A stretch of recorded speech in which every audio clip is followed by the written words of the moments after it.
Okay, so welcome here to Unity. I'm using Unity 3, the Pro version, so we can see that, okay, when we open up Unity 3, one of the first things that happens is that it loads up this sample game, this third-person view shooter action type of game that comes with Unity 3. It's called the Bootcamp Demo, and it's a really helpful demo to see how to make a pretty complex game, and you can dissect it, check it out, see how the Unity devs created it, so you can learn something yourself. We also get this Welcome to Unity window, which basically gives us some pretty helpful links in different parts of the Unity website where you can learn some basics. So before I get started with this, just a quick little note here. If you're new to Unity or you have no production or very little production experience with Unity, please stick with this video and watch this video in its entirety so you can learn some of the basics and kind of foundation principles of Unity before we go on any further to more advanced stuff, because this tutorial will get pretty advanced pretty fast. If you already have production experience with Unity making games and or any type of interactive content, and you consider yourself a veteran of Unity, you might want to skip this video since it's going to be just repetitive for you if you're advanced. Okay, so and we can see here in our viewport, this is the Bootcamp demo that comes with Unity. I did not create this. This comes with Unity as a game sample for you to check out and learn from.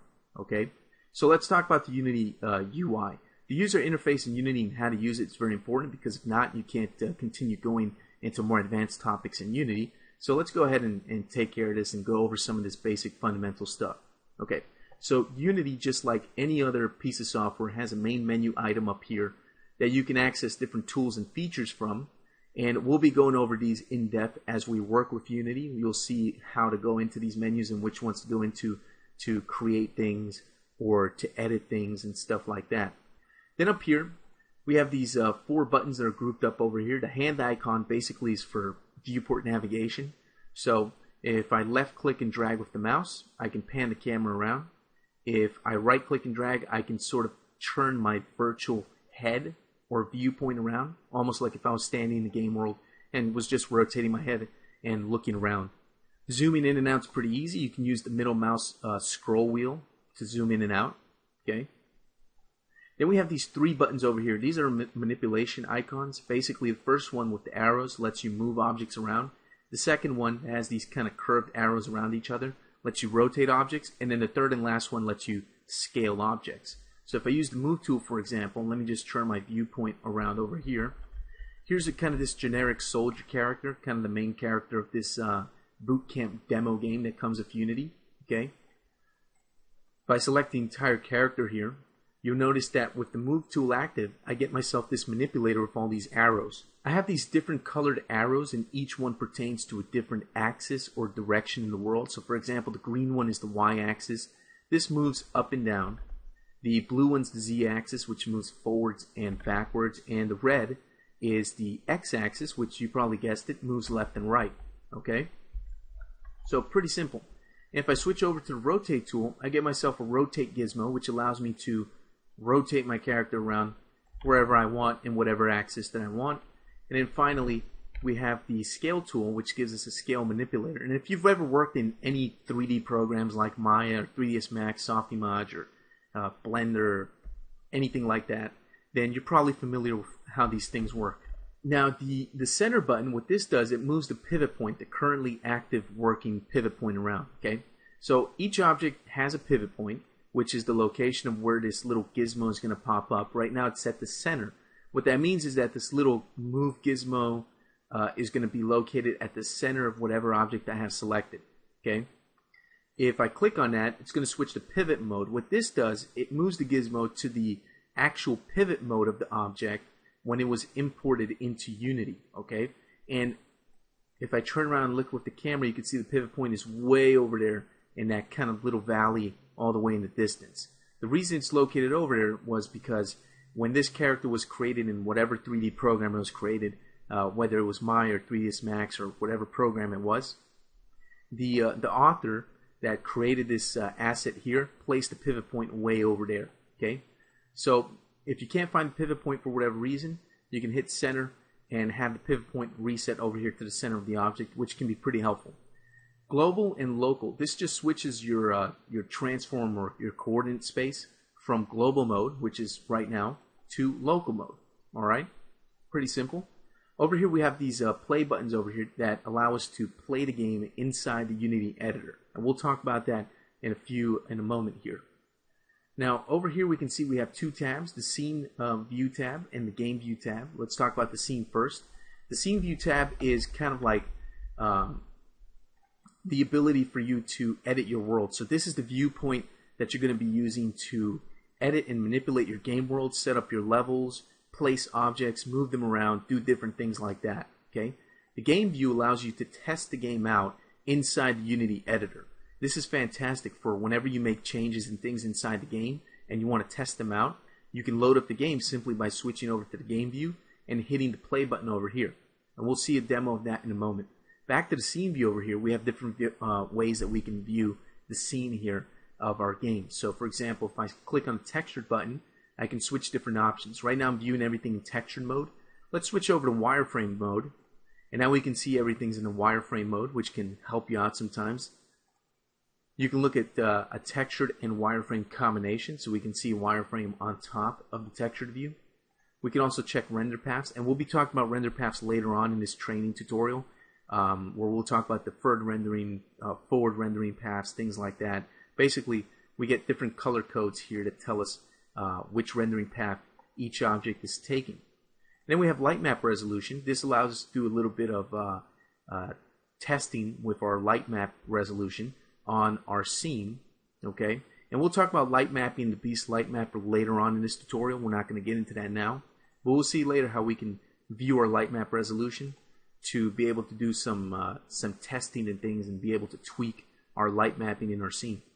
So over here we have the RGB mode, which is currently active. It allows us to see everything in color. If we switch to alpha, we can see the alpha values of everything in our scene, which can be pretty helpful, and we'll see later why. We can also see an overdraw version of our scene, which basically shows us what's being drawn, okay? So we can see areas that are more dense, where there's more objects being drawn on top of each other. Then we can see the mip-map mode, which allows us to see the relation between the size, the texture size and resolution of textures in our scene in relation to the camera or the viewpoint of the viewer and how close or far they are from those textures. Then over here we have this light icon, which allows us to turn the real-time in-game lighting off. So now we see everything kind of this neutral light. If we turn the game lighting back on, we can see the actual game lighting in our level. So we can see all the shadows, the pretty lighting, all that stuff. Then we have the effects button over there, which if we turn it off, we turn off all these effects, such as the skybox in the background. You can see the sky is now gray. We can't see anything. We also turned off the environment fog, so if I turn that back on, you can see the bluish environment fog on top of objects that are really far away, like those mountains far away, and also the skybox comes back.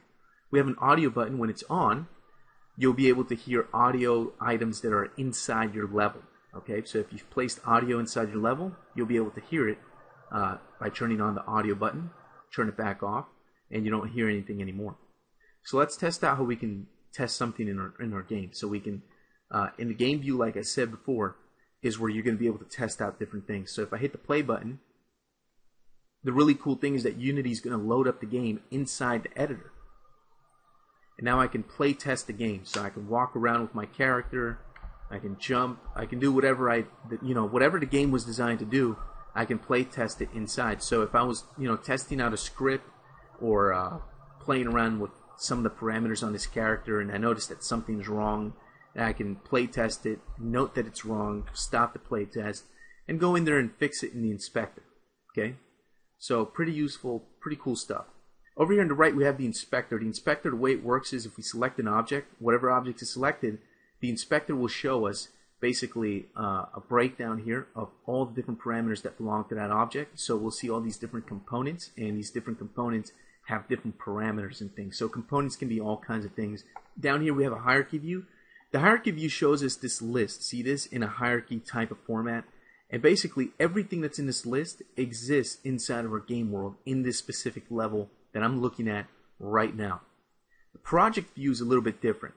It shows us a hierarchy type view here, but it's based on the project. So right now, there's a project called Bootcamp Demo on this computer that I'm working on the hard drive, and it contains all these different folders with subfolders and different paths with different assets like the character, the textures that are being used in the scene, different meshes that are being used in the scene, animations and things.